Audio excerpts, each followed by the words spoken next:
Dalam sejarah para wali, ada satu pola yang terus berulang.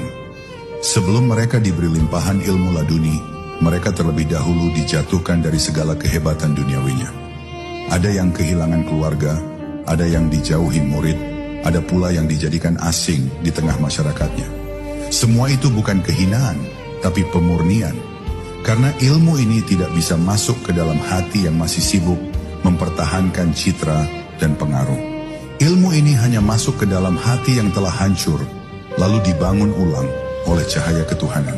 Perhatikan kisah Nabi Khidir alaihi salam, hamba Allah yang disebut memiliki ilmu langsung dari sisinya.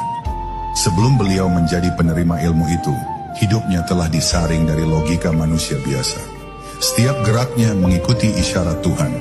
Ia tidak menjelaskan tindakannya dengan akal biasa, karena ia hidup di wilayah hikmah ilahi, bukan hukum syariat lahir semata. Maka siapapun yang ingin berjalan di jalan laduni, harus siap kehilangan penglihatan lahir demi penglihatan batin. Harus siap tidak dimengerti manusia, asalkan dimengerti oleh Tuhan. Ujian yang datang bukan selalu berupa bencana. Kadang bentuknya justru kenikmatan yang menguji, apakah si hamba lupa atau ingat. Kadang bentuknya ketenaran, untuk melihat apakah ia masih tawadhu'a atau malah merasa istimewa. Karena ilmu laduni bukan hanya ilmu, tapi amanah. Dan amanah ini berat, tidak bisa dititipkan kepada orang yang masih mencari pujian dari makhluk. Sebab siapapun yang membawa ilmu dari sisi Tuhan, ia akan diuji dengan godaan untuk menggunakan ilmu itu demi dirinya sendiri.